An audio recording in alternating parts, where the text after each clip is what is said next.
Maoist ఉద్యమంలో పనిచేసి లొంగిపోయిన వారికి ప్రభుత్వించిన హామీలు అమలు చేయాలని మాజీ మంత్రి బోడ జనార్దన్ అన్నారు. 40 సంవత్సరాల మావోయిస్టు ఉద్యమంలో పనిచేసి పోలీసులకు సరెండర్ అయిన మాజీ మావోయిస్ట్ బండి ప్రకాష్ అలియాస్ ప్రభాత్ అప్పతి నారాయణలకు మందమరిపట్నంలోని సిఈఆర్ క్లబ్లో ఆత్మీయ సమ్మేళనం ఏర్పాటు చేశారు. ఈ సందర్భంగా వారికి ఘనంగా స్వాగతం పలికిన మాజీ మంత్రి బోడ జనార్దన్ వివిధ రాజకీయ పార్టీల నాయకులు, మేధావులు, పట్టణ ప్రజలు పాల్గొన్నారు. అనంతరం బండి ప్రకాష్ దంపతులను, అప్పతి నారాయణ దంపతులను సన్మానించారు.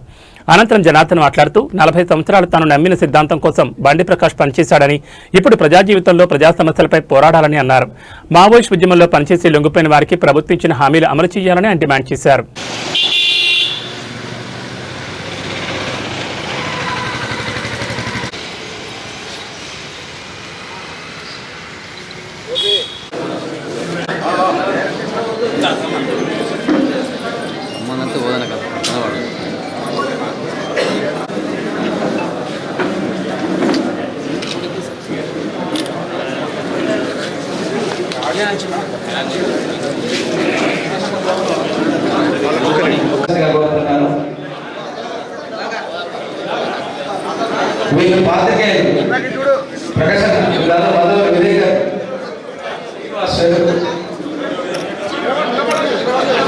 బండి ప్రకాష్ గారికి దంపతులకు నేను స్వాగతం పలుకుతూ, నారాయణ గారికి వాళ్ళకు స్వాగతం పలుకుతూ, జనజీవంలో ఉన్న నా ఉద్దేశం మందమరి పట్టణము అన్ని రాజకీయ పార్టీలకు వేదికైంది.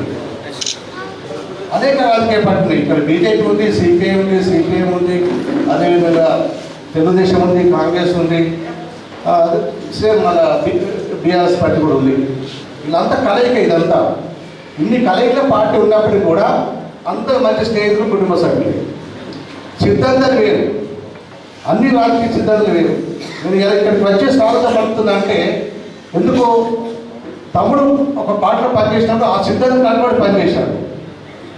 ఎన్నికలప్పుడు నేను పోటీ చేసినప్పుడు నా జీవితం నిలబెట్టాడు. నేను ఎమ్మెల్యేగా మంచిగా గ్రామంలో పోతున్నప్పుడు ప్లాన్ చేస్తాడు. అయినా కానీ ఆ సిద్ధాంతం కోసం చేసింది, నా మీద వ్యక్తిగత కోపంతో చేసింది కాదని. ఆ విధంగా మన స్ఫూర్తిగా తీసుకొని ఈ మందమరి పట్టణాన్ని మనం ఈ విధంగా అన్ని తాంత్రిక సంఘంతో ఉన్నాం కాబట్టి చేశాము. నేను అనుకుంటున్నాను, వాళ్ళ సిద్ధాంతం కోసం మన జీవితం త్యాగం చేసే తప్ప అజ్ఞాత జీవితం కాదు. మన ప్రాంతం నుండి తీసుకుపోయి మేము మందమరి పుట్టిన బిడ్డను మీరు ఛత్తీస్గఢ్ అడవులు మీకోసం కొట్టాడతాను చెప్పి కొట్టాడు బిడ్డ. అందుకని మనం స్వాగతం పలుకుతున్నాం.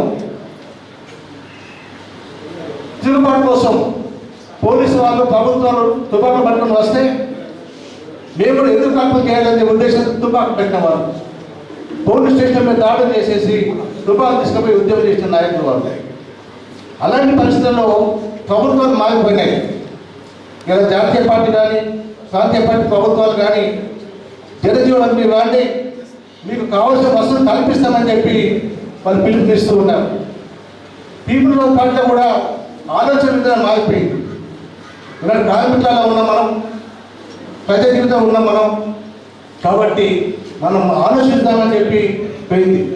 కొత్త నాయకత్వం తగ్గింది. కొత్త నాయకత్వం ఉంటే ఈ విధంగా ఉండేవాళ్ళు కాదు. దాదాపు 60 సంవత్సరాలు 70 సంవత్సరాల దాకా ఇంకా కూడా వాళ్ళు ఉద్యోగం చేసి చేసి చేసి అలసిపోయారు. అందుకే మనం ఈరోజు స్వాగతిస్తున్నాం. మీ వెంట మేము ఉన్నాం. మీరు అలసిపోయారు. ఈ ప్రాంతం కనబడి మీరు పనిచేయాలి, ప్రజా సమస్య మీద మీరు పోరాటం చేయాలి, మీ మేధావి ఆలోచన విధానం మాకు అందించండి. ఈ స్ఫూర్తితో పనిచేసే వాళ్ళు చాలామంది ఈ పట్టణంలో ఉండాలని చెప్పి మీకు తెలియజేస్తూ ఉన్నాం. ఆ విధంగా మనం ప్రోత్సహిద్దాం మనం. అంతే. ఇదే కాకుండా ఏదైతే ప్రభుత్వం ఇచ్చిందో, మీకు హామీ ఇచ్చిందో, మీ హక్కులను కూడా తీర్చేందుకు మేము ప్రయత్నం చేస్తామని మీకు తెలియజేస్తూ ఉన్నాం. మీకు భూములు కానీ, ఉద్యోగ అవకాశాలు కానీ ఏదైతే ప్రభుత్వం ఒప్పుకుందో అవన్నీ కూడా మనం చేయవలసిన బాధ్యత మనందరి పైన ఉంది. ముఖ్యంగా జగన్మోహన్ గారి పైన, నల్లగొండ పైన ఉంది. వాళ్ళు ఉంటే చిన్న ఇల్లు, ఆ ఇల్లు ఎందుకు ఉండాలి? చాలా మంది సిగరెట్ పోలీసులు ఖాళీ ఉన్నాయి. దయచేసి మీరు ఆలోచించండి. ఒక మంచి ఇల్లు చూసేసి ఇంట్లో ఉంచుదాం మనం. మన మిత్రులు కూడా ఎందుకు అడిగేలా చూసుకోవాలి. ఎందుకో